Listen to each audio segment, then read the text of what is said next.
qui nous a un peu mis mal dans le match. Mais après, faut saluer le mental de l'équipe qui ont montré et qui ont poussé pour aller chercher l'égalisation avant la mi-temps et aussi marquer le deuxième but. Voilà, et face à une belle équipe soudanaise qui nous a vraiment posé des problèmes. Okay.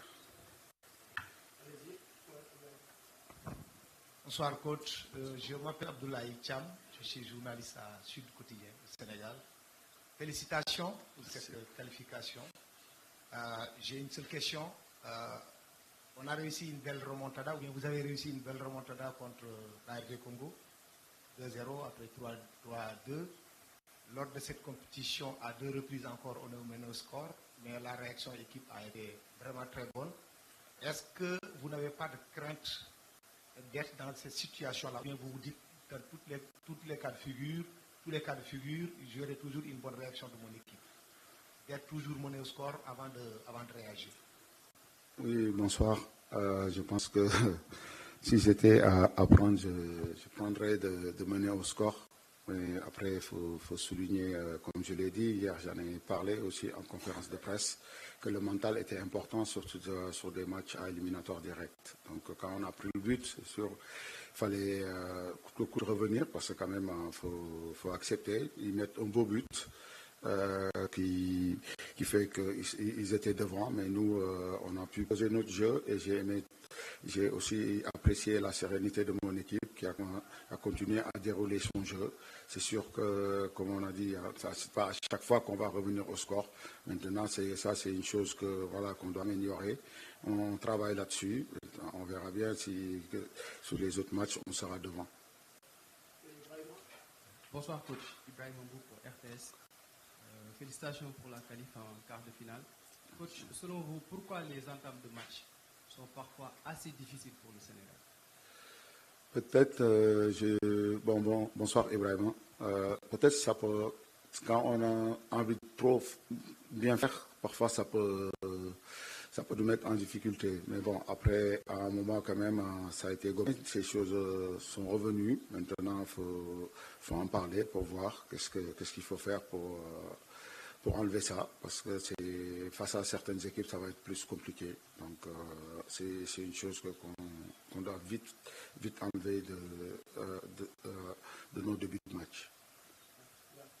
Bonsoir tout le monde. Mohamed Koulibaly, sénégalais, journaliste indépendant. Alors coach, je tenais à vous féliciter pour cette qualification en quart de finale de la Coupe d'Afrique. Alors il y avait tout un débat autour de certains joueurs qui à l'entame de la compétition étaient sur le banc, des joueurs à qui vous avez donné tant de jeux lors du match contre le Bénin. Aujourd'hui, vous revenez avec un milieu de terrain composé de Idrissa Gana Gueye, Habib Diarra et Pape Gueye, abouti par un match, soldé par un match abouti, autant pour moi. Donc, est-ce qu'on peut dire, sans risque de se tromper, que Pape Bouna Thiaw a fait son choix dans ce secteur pour le reste de la compétition? Bon, bonsoir. Ouais, je pense que je le répète à chaque fois que je viens en conférence de presse. Moi, je pense qu'on a 26 titulaires. C'est sûr, sur le secteur des milieux, tous les milieux ont déjà joué, mis à part Mamadou Lamine Camara. Espérons qu'il va jouer d'ici là. Maintenant, on est là. Ils sont tous compétitifs. Après, on verra en face qui on aura et aussi les joueurs qui seront plus adéquats pour ce match. Après, je suis avec un staff, on travaille là-dessus. Et les joueurs, le plus important, ce sont tous compétitifs et tous prêts à donner le meilleur d'eux-mêmes. Donc, c'est ça qui est bien pour ce groupe. Merci. Coach, c'est Hubert Bailleux, quotidien Record, Dakar.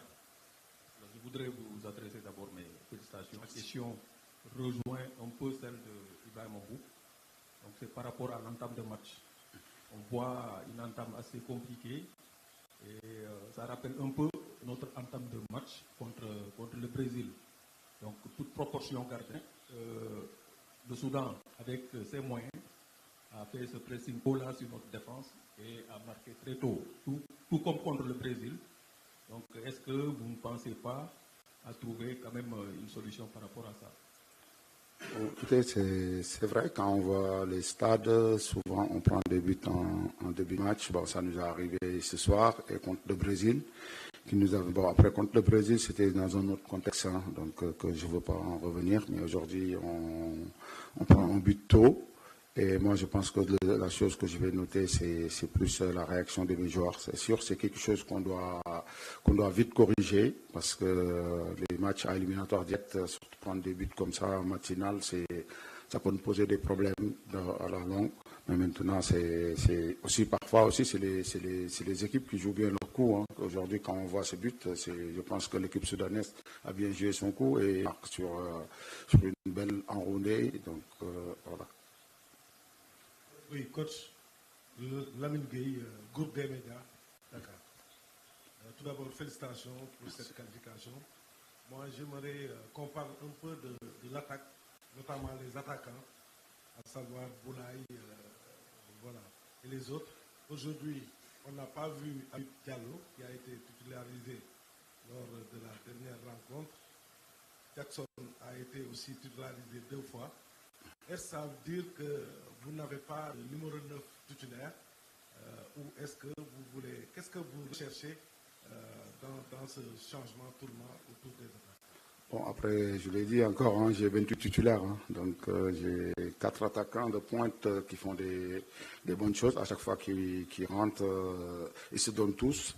Donc aujourd'hui, c'est Nico qui démarre, qui en a fait, je pense, 3 matchs, si je ne me trompe pas, comme titulaire. Et le match précédent, c'était Habib Diallo. Et en fonction des matchs, on verra celui qui est plus adéquat à ce match. Bonjour, bonsoir coach. Bamba Diagne, journaliste indépendant, journaliste sénégalais. Coach, je suis là. Oui, ok. Excuse-moi. Voilà. Coach, comment jugez-vous un peu les prestations de vos défenseurs, notamment Niakhaté et Abdoulaye Seck pour ce match? Ouais, ben, écoutez, on a pris un but, même si aussi il y a des occasions concédées.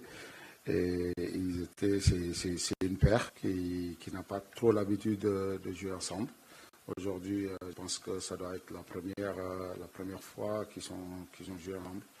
Voilà, mais après, ils ont fait le job, parce que quand même, on gagne 3-1. Maintenant, il faut voir la suite. Bonjour coach, ici Babacar Diarra RFI, félicitations pour la qualification. Est-ce que vous pouvez me parler de la gestion de Sadio Mané? Parce que je me souviens ces derniers mois, vous sortiez parfois à l'heure de jeu. Là aujourd'hui à 2-1, vous l'avez laissé malgré l'avantage. Est-ce que vous discutez avec lui de sa gestion sur la compétition, le fait qu'il démarre tous les matchs et qu'il joue presque tous les matchs en intégralité? Je pense qu'aujourd'hui, bonsoir Babacar, je pense qu'aujourd'hui, si Sadio Pape Gueye ne marque pas les 2 buts, c'est Sadio qui serait homme du match. Donc il a fait un match vraiment remarquable. Depuis le début du tournoi, il monte sur tous les plans. Donc je pense qu'un joueur comme Sadio, c'est une chance de l'avoir dans un effectif. Donc à chaque fois, il le montre au fil des matchs, il monte en puissance. Et ça, je trouve, c'est super. Bonsoir, coach. Bonsoir. Premièrement, félicitations. Merci. Aziz, journal Parlement Sport Maroc. Que préférez-vous jouer live avec la sélection tunisienne ou malienne? Bonsoir Aziz. Je préfère jouer contre l'équipe qui va perdre contre nous. Merci coach, merci à vous tous et à très bientôt. Bonne soirée. fekkee nag yaakaar naa ne duñ mun a jël en direct kii di Cheikh Tidiane Gomis foofee ca Tanger dañu war a rendre antenne bi ndax beneen match bi tàmbali na alors coach